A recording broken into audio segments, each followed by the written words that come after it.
Hello guys, तो कैसे आप सब। उम्मीद करता हूँ आप लोग बढ़िया होंगे और क्वारंटाइन का मज़ा ले रहे होंगे। तो हम लोग बात कर रहे थे इलेक्ट्रिसिटी के बारे में। आगे बढ़ते हैं।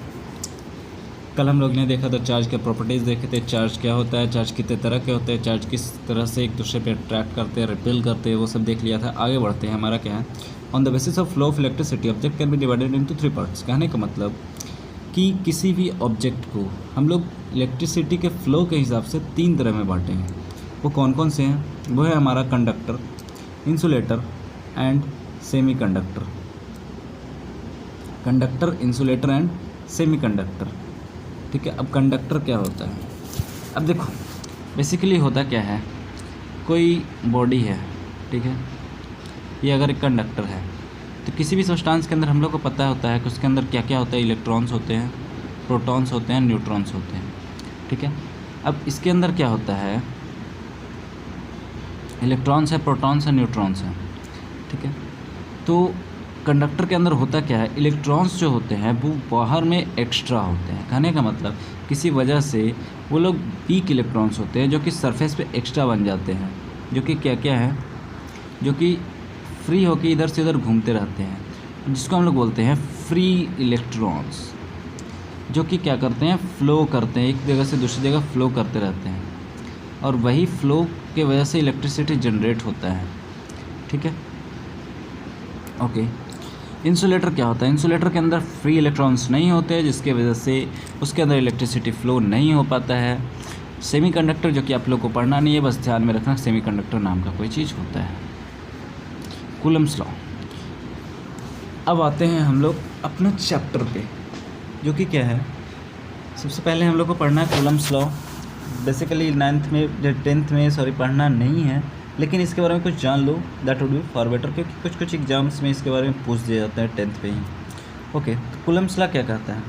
याद होगा ग्रेविटेशन में अपन पढ़े थे ग्रेविटेशनल फोर्स। तो ग्रेविटेशनल फोर्स के सिमिलर ही है हमारा कूलम्ब्स लॉ। ठीक है। क्या होता है समझते हैं। According to Coulomb's law, Coulomb's law के अकॉर्डिंग क्या होता है? कूलम्ब्स लॉ के according force between two charge particle is, force between two charge particle is, first है directly proportional to product of them. मतलब कि दो चार्ज अगर हमारे पास हैं, चलो पिक देखते हैं। ठीक है। ये दो चार्ज है Q1 और Q2। ठीक है। Q1 और Q2 दो चार्ज है हमारा, और दोनों के बीच का डिस्टेंस है R। ठीक है। तो उन दोनों का जो फोर्स होगा वो यहाँ पर देखो, force between two point charges particle is directly proportional to the product of them. जैसे कि हम लोगों ने ग्रेविटेशनल फोर्स में पढ़ा था कि दो मास होता था, मास जो ग्रेविटेशनल फोर्स क्या होता था, फर्स्ट ग्रेविटेशनल फोर्स का फर्स्ट लॉ क्या बोलता था कि दोनों के मास के प्रोडक्ट के फोर्स डायरेक्टली प्रोपोर्शनल होगा। उसी तरह से यहाँ पे दो चार्ज के प्रोडक्ट के डायरेक्टली प्रोपोर्शनल होता है फोर्स, इलेक्ट्रोस्टैटिक फोर्स। ठीक है। और फोर्स जो होता है, जैसे वहाँ पे ग्रेविटेशनल फोर्स में दोनों मास के बीच का डिस्टेंस के स्क्वायर के इन्वर्सली प्रोपोर्शनल हो रहा था, इसी तरह से दो चार्ज के बीच के डिस्टेंस के स्क्वायर के इन्वर्सली प्रोपोर्शनल यहाँ पे भी होता है। That is F is directly proportional to Q1 and Q2 और F is directly proportional to 1/r²। तो दोनों इक्वेशन को कंबाइन करें तो हम लोग को प्रोपोर्शनैलिटी की जगह पे हटा के कांस्टेंट डाले तो F इज इक्वल टू आता है KQ1Q2/r²। जैसे वहाँ पे आया था F, वहाँ पे क्या आया था हमारा, वहाँ पे आया था F is equal to G m1 m2/r²। उसी तरह से यहाँ पे आ रहा है KQ1Q2/r²।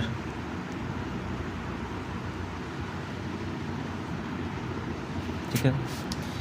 तो आगे बढ़ते हैं। वहाँ पे जी का वैल्यू, कैपिटल जी का वैल्यू क्या हुआ करता था, वहाँ पे कैपिटल जी का वैल्यू हुआ करता था, क्या होता था, 6.67 इंटू 10⁻⁻11। क्या होता था, 6.67 इंटू 10⁻⁻11। तो क्या होता था हमारा 6.67 इंटू 10⁻⁻11 न्यूटन मीटर स्क्वायर पर kg²। उसी तरह से यहाँ पे कांस्टेंट का वैल्यू होता है 9 इंटू 10⁻9 न्यूटन पर मीटर स्क्वायर पर कूलम्ब स्क्वायर। इसकी कांस्टेंट का बात कर, इसकी यूनिट का बात करें तो यूनिट हमारा वहाँ पे जिस तरह से निकाले थे यहाँ पे भी उसी तरह से निकालते हैं। एफ का यूनिट क्या होता है? न्यूटन, ठीक है। उसके बाद के, जिसका यूनिट निकालना है, Q1 का कूलम, Q2 का कूलम, तो coulomb into coulomb coulomb square upon नीचे मीटर स्क्वायर, ठीक है। तो के का यूनिट क्या आ गया हमारा? न्यूटन मीटर स्क्वायर पर कूलम स्क्वायर, ठीक है। ये हमारा आ गया यूनिट।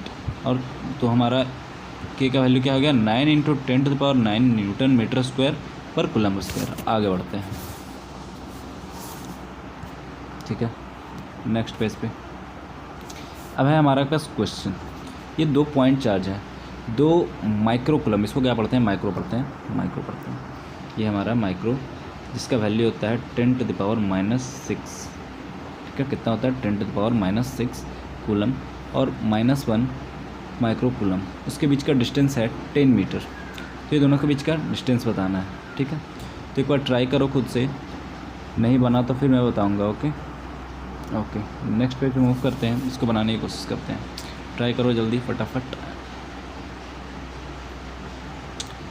ओके, देखते हैं किस तरह से बनती है, ठीक है। हमारे पास 2 चार्ज थे। कौन कौन से चार्ज थे? 2 माइक्रो कूलम का, और एक था 2 माइक्रो कूलम का, और एक था -1 माइक्रो कूलम का, ठीक है। तो ये दोनों के बीच का फोर्स निकालना था। तो फोर्स हमारा क्या होता है? के Q1 Q2 upon R square, ठीक है। तो के का वैल्यू हमारा कितना होता है? 9 मल्टीप्लाई बाय 10⁹9, 9 मल्टीप्लाई बाय 10⁹9, ठीक है, मल्टीप्लाई बाय 2 मल्टीप्लाई बाय -1, और दोनों के लिए, इसके लिए 10⁻⁻6, इसके लिए 10⁻⁻6, तो कितना जाएगा? 10⁻⁻12 अपॉन डिस्टेंस था 10, मतलब 100 मीटर। तो कितना आ जाएगा हमारा? 9 इंटू 2 18, और 18, और यहाँ पे 10⁻9, यहाँ पे 10⁻−12, 10⁻9 और 10⁻−12 का इफेक्टिव कितना आ जाएगा? और यहाँ पे माइनस भी है, ध्यान देना। सबसे पहले हमारा माइनस लगा दो। 10⁻−12 और 10⁻9 का इफेक्टिव क्या आ जाएगा? 10⁻−3, और नीचे है हमारा 100, मतलब 10⁻−2 लिखा हुआ है।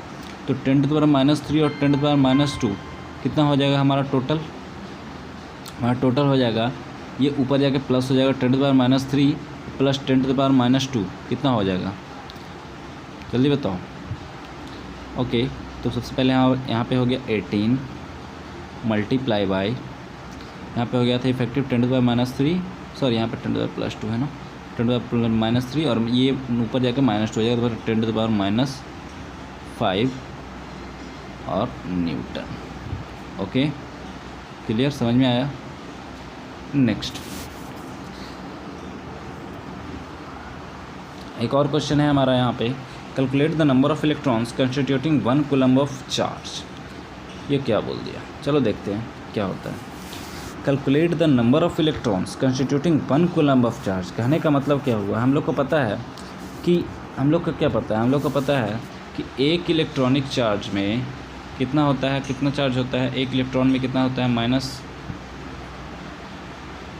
-1.6 मल्टीप्लाई बाय 10⁻⁻19 कूलम। ये एक इलेक्ट्रॉन में चार्ज होता है, इतना कूलम। तो बोला एक कूलम के लिए कितना इलेक्ट्रॉन हम लोग को लगेगा, वो बताना है, ठीक है। तो एक इलेक्ट्रॉन बराबर -1.6 इंटू 10⁻⁻19 कूलम। तो एक कूलम के लिए कितना हो जाएगा? एक कूलम के लिए हमारा हो जाएगा, चलो नेक्स्ट पेज में देख लेते हैं, यहीं पे देख लेते हैं। जब एक इलेक्ट्रॉन बराबर था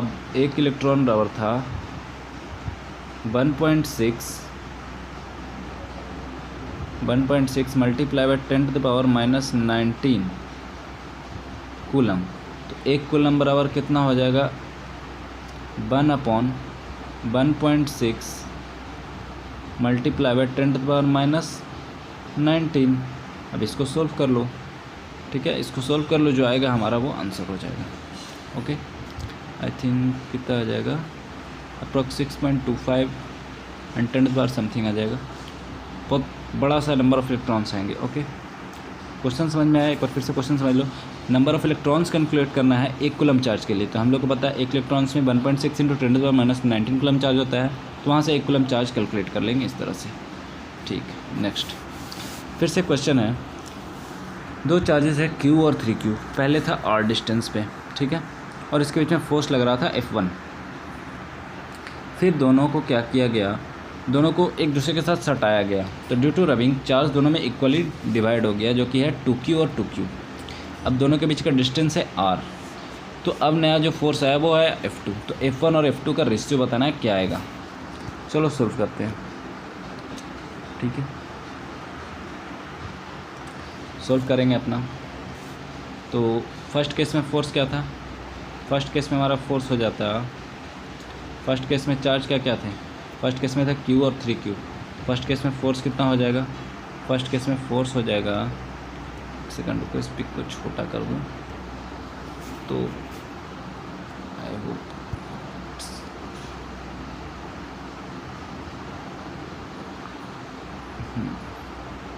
अब ये ज़्यादा बेटर हो जाएगा, ठीक है।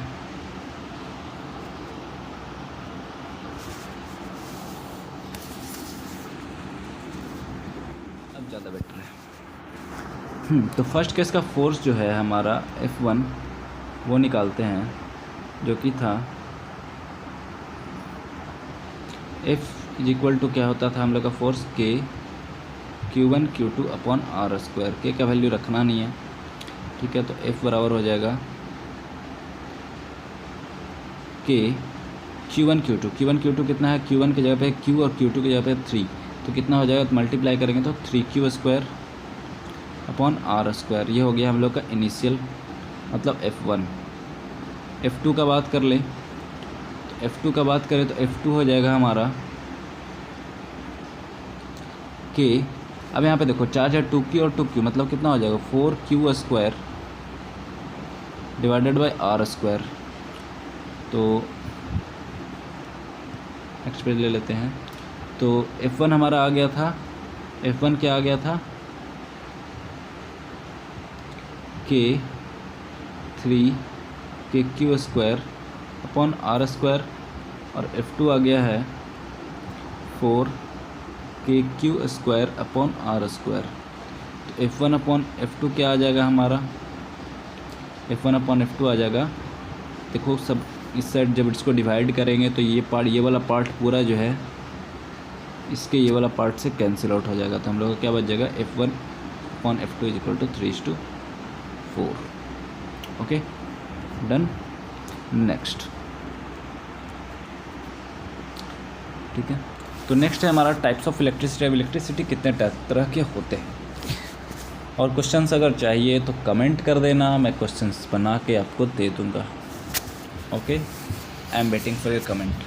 टाइप्स ऑफ इलेक्ट्रिसिटी, इलेक्ट्रिसिटी का टाइप का बात करें तो इलेक्ट्रिसिटी जनरली दो तरह के होते हैं। पहला होता है स्टैटिक इलेक्ट्रिसिटी और दूसरा होता है करंट इलेक्ट्रिसिटी। स्टैटिक इलेक्ट्रिसिटी में क्या होता है, स्टैटिक का मतलब क्या होता है, स्टैटिक का मतलब ही होता है एट रेस्ट, ठीक है। तो स्टैटिक इलेक्ट्रिसिटी में क्या होता है, चार्ज जो होता है रुका हुआ रहता है, वो मूव नहीं करता है। तो ऐसे कैसे इलेक्ट्रिसिटी जनरेट होता है, चार्ज जब मूव नहीं करता। तो देखो, एक बलून लेते हैं और एक उल लेते हैं, ठीक है। दोनों को जब एक दूसरे के साथ रगड़ते हैं तो रगड़ने से क्या होता है, इलेक्ट्रॉन का ट्रांसफ़र होता है। बहुत सारे ऐसे चीज़ें होते हैं जिसमें एक दूसरे को रगड़ने से इलेक्ट्रॉन्स का ट्रांसफ़र होता है। जैसे हमारे हाथ को ही बलून से रगड़ो, उसके बाद कुछ देर बाद देखो कि हाथ और बलून एक दूसरे में चिपकने लगेंगे, तो इलेक्ट्रॉन का ट्रांसफ़र होने की वजह से उस पर दोनों पे चार्ज डेवलप हो जाता है, और अपोजिट चार्ज होने की वजह से अट्रैक्शन होते हैं। उसी तरह से यहाँ पे होता क्या है, एक बलून लेते हैं और उसको एक उल के साथ रगड़ते हैं, ठीक है। और रगड़ने के बाद क्या होता है, बलून के अंदर चार्ज उल के पास से निकल के चार्ज बलून पे एक्स्ट्रा चला जाता है, मतलब वुलन क्लॉथ से निकलता है, उल से निकलता है चार्ज और इलेक्ट्रॉन, और चला जाता है बलून पे, मतलब बलून पे चार्ज इलेक्ट्रॉन एक्स्ट्रा। अब इलेक्ट्रॉन एक्स्ट्रा तो बलून कैसा चार्ज, निगेटिवली। उसी तरह से उल पे से निकल गया तो इलेक्ट्रॉन कम हो गया, प्रोटॉन ज़्यादा हो गया, प्रोटॉन पे चार्ज पॉजिटिव, पॉजिटिव ज़्यादा, तो उल पे चार्ज क्या हो जाएगा हमारा, पॉजिटिव चार्ज हो जाएगा। ओके, ठीक है। तो अब बलून पे हो गया नेगेटिव चार्ज और उल पे हो गया पॉजिटिव चार्ज, ठीक है। फिगर से समझते हैं, ये हमारा हो गया बलून, ठीक है, ये हमारा हो गया सपोज उल, तो इस पे आ गया चार्ज नेगेटिव, इसके आ गया चार्ज पॉजिटिव, फिर दोनों के बीच में इलेक्ट्रोस्टैटिक अट्रैक्शन होगा, ठीक है। और इस फोर्स की वजह से उस तरह से दूसरा एग्जाम्पल है लाइटनिंग इन द स्काई। जो हमारे आकाश में बिजली चमकती है, आकाश में जो बिजली चमकती है वो भी ड्यू टू स्टैटिक इलेक्ट्रिसिटी ही होता है। चार्ज रेस्ट पे ही होता है, बस उस रेस्ट के चार्ज के होने की वजह से जो इलेक्ट्रिसिटी डेवलप होता है उसको हम लोग बोलते हैं स्टैटिक इलेक्ट्रिसिटी। उसके बाद आते हैं हम लोग करंट इलेक्ट्रिसिटी पे। करंट इलेक्ट्रिसिटी क्या है हमारा? करंट इलेक्ट्रिसिटी बोलता है कि जब कोई चार्ज फ्लो करे और फ्लो करने की वजह से जो इलेक्ट्रिसिटी जनरेट होता है, चार्ज के फ्लो करने की वजह से जो इलेक्ट्रिसिटी जनरेट होता है उसको हम लोग बोलते हैं करंट इलेक्ट्रिसिटी। तो स्टैटिक इलेक्ट्रिसिटी में क्या होता है? चार्ज रिमेंस एट रेस्ट, मतलब चार्ज रेस्ट पर रहता है और उसकी वजह से जो इलेक्ट्रिसिटी जनरेट होता है उसको बोलते हैं स्टैटिक इलेक्ट्रिसिटी। और करंट इलेक्ट्रिसिटी में क्या होता है? चार्ज जब मूव करता है उसकी वजह से जो इलेक्ट्रिसिटी जनरेट होता है उसको बोलते हैं करंट इलेक्ट्रिसिटी। आगे बढ़ते हैं। आगे है हमारा इलेक्ट्रिक फील्ड। इलेक्ट्रिक फील्ड क्या होता है? इसको एक सिंपल एग्जांपल से समझते हैं, ठीक है।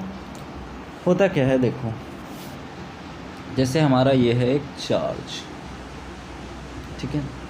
अब चार्ज है तो हम लोग को पता है कि चार्ज या तो पॉजिटिव होगा या तो नेगेटिव होगा, ठीक है। अब कुछ भी रहे तो चार्ज क्या करेगा? चार्ज क्या करता है?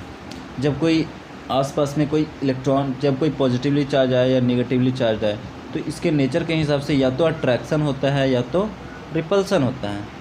तो ये अपना एक डिस्टेंस तक ही होगा ना, क्योंकि जैसे ग्रेविटेशनल फोर्स में क्या होता था? ग्रेविटेशनल फोर्स हमेशा अट्रैक्टिव होता है, ठीक है। लेकिन यहाँ पे अट्रैक्टिव और रिपल्सिव कुछ भी हो सकता है, लेकिन इसका एक अपना इन्फ्लुएंस होता है कि हाँ इतना दूर तक ये मेरा इलाका। जैसे कहने का मतलब चार्ज एक तरह से डॉन ये बोलता है भैया ये सब मेरे इलाके, इसमें कोई आएगा तो बाहर कर दूँगा। उसी तरह से चार्ज एक अपना इन्फ्लुएंस जनरेट करके रखता है और ये जो इन्फ्लुएंस के अंदर कोई चार्ज आता है तो उस पर लगता है फोर्स, जो कि या तो रिपल्सिव होगा या तो अट्रैक्टिव होगा।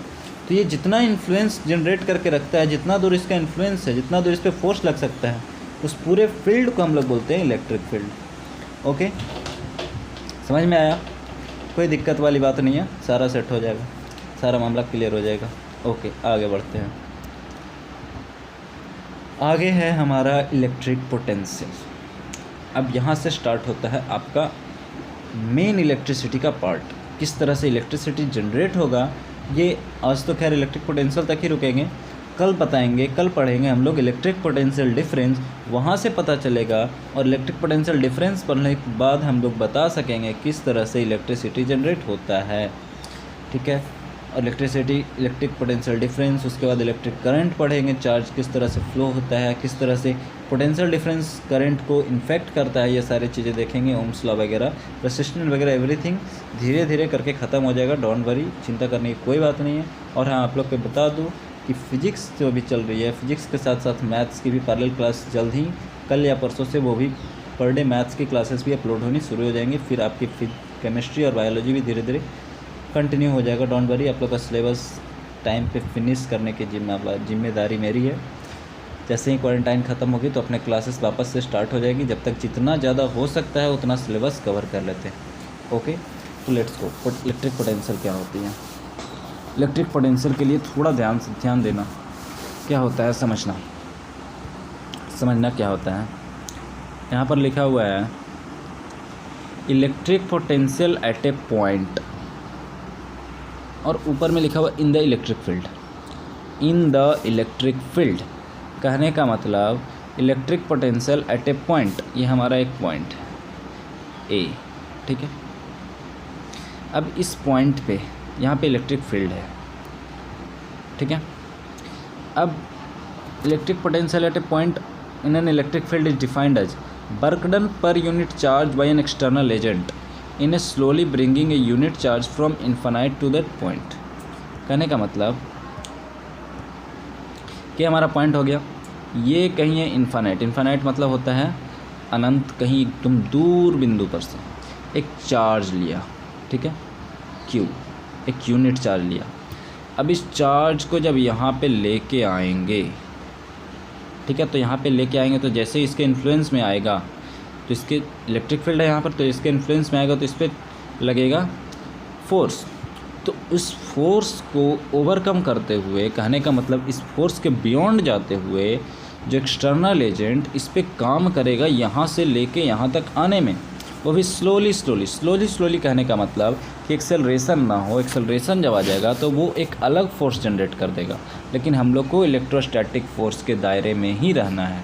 इसलिए इस चार्ज को धीरे धीरे लेके आएगा, जो धीरे धीरे लेके आने में जो इलेक्ट्रोस्टैटिक फोर्स यहाँ पर जो इलेक्ट्रिक फील्ड की वजह से लग रहा है, फील्ड की वजह से जो इलेक्ट्रिक फोर्स लग रहा है, उस फोर्स को ओवरकम करते हुए, मतलब उस फोर्स को विथस्टैंड करते हुए जो वर्क डन करना पड़ेगा यहाँ से यहाँ तक लाने में एक यूनिट चार्ज को, ठीक है। और वो work done per unit charge, यही है हमारा इलेक्ट्रिक पोटेंशियल, ठीक है। फिर से समझेंगे एक बार। किसी पॉइंट पे जहाँ पे इलेक्ट्रिक फील्ड है, वहाँ पे एक इन्फानाइट से एक यूनिट चार्ज को एक एक्सटर्नल एजेंट के द्वारा लाने में। अब एक्सटर्नल एजेंट क्यों कह रहे हैं? क्योंकि यहाँ पर सिंपल से बातों से समझो कि यहाँ पे इलेक्ट्रिक फील्ड अब चार्ज को जब लेके आएंगे, जब चार्ज को लेके आएंगे तो इलेक्ट्रिक फील्ड क्या करेगा? इस पर फोर्स लगाएगा, ठीक है। फोर्स लगाएगा, अभी फोर्स लगेगा तो क्या करना चाहेगा? तो दूर भगाना चाहेगा, ठीक है। तो दूर भगाना चाहेगा तो इसके लिए इसको हमें कुछ ज़बरदस्ती यहाँ पर लेके आना पड़ेगा। तो उस ज़बरदस्ती लाने में जो एक्स्ट्रा वर्क करना पड़ेगा, ठीक है, एक्स्ट्रा जो वर्क करना पड़ेगा उसी को हम लोग बोल रहे हैं इलेक्ट्रिक पोटेंशियल। तो ऐसा यूनिट ऑफ इलेक्ट्रिक पोटेंशियल होता है वोल्ट। 1 वोल्ट का मतलब क्या होता है? सपोज़ यहाँ पे एक पॉइंट है, यहाँ पे इलेक्ट्रिक फील्ड है, एक यूनिट चार्ज को लाने में अगर हम लोग का 1 जूल का वर्क खर्च होता है, 1 जूल का वर्क खर्च होता है एक यूनिट चार्ज को लाने में, तो हम लोग बोलेंगे कि 1 वोल्ट इलेक्ट्रिक पोटेंशियल जनरेट हो गया अपना हमारा वहाँ पे, ठीक है। नेक्स्ट पेज में, ठीक है। तो पोटेंशियल बराबर क्या हो गया? Work done per unit charge. Work done का ऐसा यूनिट क्या होता है? जूल। चार्ज का यूनिट क्या होता है? कूलम। तो इसका ऐसा यूनिट जूल पर कूलम भी हो सकता है, या फिर इसको हम लोग सिंपल शब्दों में एक नाम दिया गया है वोल्ट। क्या नाम दिया गया है? वोल्ट, ठीक है। तो V से डिनोट करते हैं इलेक्ट्रिक पोटेंशियल को, और V का ऐसा यूनिट क्या हो गया? वोल्ट। तो एक यूनिट चार्ज अगर हम बोलते हैं कि इन्फानाइट से किसी पॉइंट पर लाने में 20 जूल का फोर्स, 20 जूल का वर्क डन हुआ, अगर वो पॉइंट 5 कूलम का था, वो चार्ज 5 कूलम का था, तो कितना पोटेंशियल जनरेट हो गया? 4 वोल्ट का पोटेंशियल वहाँ पे जनरेट हो गया, ठीक है। यहाँ तक बात समझ में आया? क्लियर है? हम लोग एक बार वापस से रिकॉल कर लेते जो भी चीज़ें हम लोगों ने पढ़ा है आज, फटाफट। हाँ, सबसे पहले हम लोग देखे थे कि इलेक्ट्रिक फ्लो के हिसाब से किसी भी ऑब्जेक्ट को 3 पार्ट में बांट सकते हैं। पहला है हमारा कंडक्टर, फिर है हमारा इंसुलेटर, उसके बाद है सेमी कंडक्टर। कंडक्टर क्या देखे थे? कंडक्टर के अंदर फ्री इलेक्ट्रॉन्स हो रहे थे, फ्री इलेक्ट्रॉन्स की वजह से इलेक्ट्रिसिटी, देखो अभी हम जब भी थोड़ी देर पहले बताए थे करंट इलेक्ट्रिसिटी कैसे हो रहा था? चार्ज के फ्लो करने से, जो कि हम लोग के कंडक्टर में होता है। कंडक्टर के अंदर फ्री इलेक्ट्रॉन्स होते हैं। वो फ्री इलेक्ट्रॉन्स आते कहाँ से है? एक और समझो कि जैसे कोई भी ऑब्जेक्ट, कोई भी बॉडी के अंदर होते हैं इलेक्ट्रॉन्स होते हैं, प्रोटॉन्स होते हैं, न्यूट्रॉन्स होते हैं, ठीक है। तो इलेक्ट्रॉन, प्रोटॉन, न्यूट्रॉन भी एक दूसरे के अंदर एक दूसरे को फोर्स से खींचते हैं। बीच में क्या होता है? Positive charge. किसी भी, ऐसे देखो एक ब्लैंक पेज ले लेते हैं, हमारा ब्लैंक पेज कहाँ गया? हाँ, अब ऐसे समझो, ये हमारा एक ऑब्जेक्ट है, इसके बीच में क्या होता है? प्रोटॉन होता है और न्यूट्रॉन होता है, और साइड में इसके क्या घूमता रहता है? इलेक्ट्रॉन्स। इलेक्ट्रॉन पे चार्ज होता है नेगेटिव, ठीक है।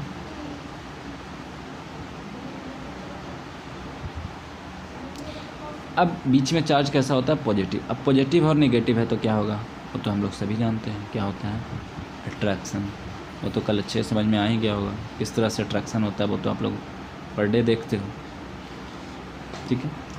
तो ये अट्रैक्शन की वजह से इस पर फोर्स लगता है और ये दोनों एक दूसरे से अटैच्ड रहते हैं। कहने का मतलब इसको जाने नहीं देता है दूर। लेकिन कुछ कुछ इलेक्ट्रॉन्स होते हैं जो ये फोर्स जिसके लिए वीक हो जाता है, वो इलेक्ट्रॉन्स बाहर घूमने वो निठल्ले हो जाते हैं समझो, और निठल्ले होकर आराम से बाहर चक्कर इधर उधर घूमते रहते हैं पूरे कंडक्टर। ये अगर कंडक्टर है तो पूरे कंडक्टर के अंदर ये इधर से उधर राउंड मारेंगे, इतने निठल्ले होते हैं ये, ठीक है।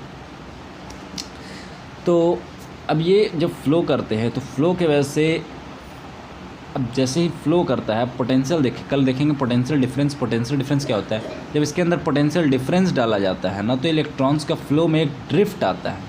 उस ड्रिफ्ट के वजह से ही इलेक्ट्रिक करंट जनरेट होता है, जिसको हम लोग कल अच्छे से समझेंगे, कोई दिक्कत वाली बात नहीं है। इंसुलेटर की बात करें तो इंसुलेटर में फ्री इलेक्ट्रॉन्स प्रेजेंट नहीं होते, इसके वजह से चार्ज में फ़्लो नहीं होता, चार्ज में फ़्लो नहीं होगा तो इलेक्ट्रिक करंट फ्लो नहीं होगा। क्लियर, कोई दिक्कत वाली बात नहीं है। ओके, आगे बढ़ते हैं। हमारा और क्या क्या पढ़े आज? कूलम्स लॉ पढ़े। कूलम्स लॉ को एक तरह से ग्रेविटेशनल फोर्स की तरह कोरिलेट करके समझ जाना, फटाफट समझ में आ जाएगा, कुछ नहीं होता। उसके बाद क्वेश्चंस भी कर चुके हम लोग। ये क्वेश्चन को एक बार फिर से खुद से बना के देख लोगे। इस क्वेश्चन का हम लोग का इस क्वेश्चन का हमको आंसर कल चाहिए, फाइनल आंसर सारे लोग बना के ग्रुप पे डाल दोगे। ओके, नेक्स्ट, ये हमारा एक और क्वेश्चन था। इस तरह के और क्वेश्चन चाहिए तो कमेंट करके बता दोगे, मैं क्वेश्चंस आपके लिए प्रोवाइड कर दूंगा, PDF बना के डाल दूंगा। जल्दी हमारा टेलीग्राम ग्रुप भी बन जाएगा, टेलीग्राम सारे लोग बना लेना, टेलीग्राम ग्रुप पे ही सारा कुछ भेज दिया जाएगा। ओके, आगे बढ़ते हैं। और क्या क्या पढ़ा हम लोगों ने? फिर पढ़ा टाइप्स ऑफ इलेक्ट्रिसिटी, एक स्टैटिक इलेक्ट्रिसिटी पढ़ा, एक करंट इलेक्ट्रिसिटी पढ़ा। स्टैटिक इलेक्ट्रिसिटी में क्या देखे थे कि चार्ज जो होता है स्टैटिक में रेस्ट पे रहता है। जैसे हमारा लाइटनिंग इलेक्ट्रिसिटी, जो बादल में चार्ज होते हैं सब एक ही जगह पर रेस्ट पे रहते हैं, लेकिन उस वजह से जो इलेक्ट्रिसिटी जनरेट होता है, उस वजह से जो बिजली चमकती है, वो हमारा स्टैटिक इलेक्ट्रिसिटी का एग्जांपल है। और देखे थे रविंग ए बलून एंड वूल, रविंग ए, और भी हो सकता है ग्लास रॉड और एक रुई, हाँ ग्लास रॉड और एक फर को ले सकते हैं, उसमें भी होता है। एक नॉर्मल सिंपल से एग्जांपल जो कि आप लोग ने बचपन में बहुत बार ट्राई किया होगा, एक कंघी और कागज़ के छोटे छोटे टुकड़े ले लो, कंघी को सूखे बाल के साथ रगड़ो। कंघी को सूखे बाल के साथ रगड़ने से क्या होता है कि कंघी से और बाल के बीच के इलेक्ट्रॉन का ट्रांसफ़र होता है। इसके वजह से क्या होता है, कंघी चार्ज हो जाता है। अब छोटे छोटे जब कागज़ के टुकड़े लेते हैं, अब वो कागज़ के टुकड़े को अट्रैक्ट कर लेता है अपने फोर्स की वजह से, ठीक है। करंट इलेक्ट्रिसिटी में क्या होता है? करंट इलेक्ट्रिसिटी में क्या होता है, चार्ज जो होता है मूव करता रहता है। चार्ज के मूव करने से जो इलेक्ट्रिसिटी जनरेट होता है वो होता है करंट इलेक्ट्रिसिटी, जिसके बारे में हम लोग को पढ़ना है।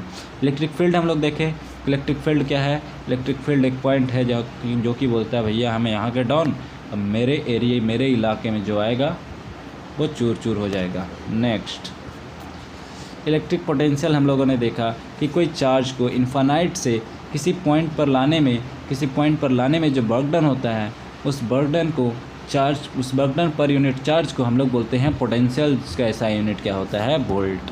तो आज के क्लास पूरे क्लियर हो गए, कोई दिक्कत नहीं है। दिक्कत होगी तो कमेंट करके बता देंगे, मैं उस डॉट को क्लियर कर दूंगा। Okay, bye bye, like share and comment.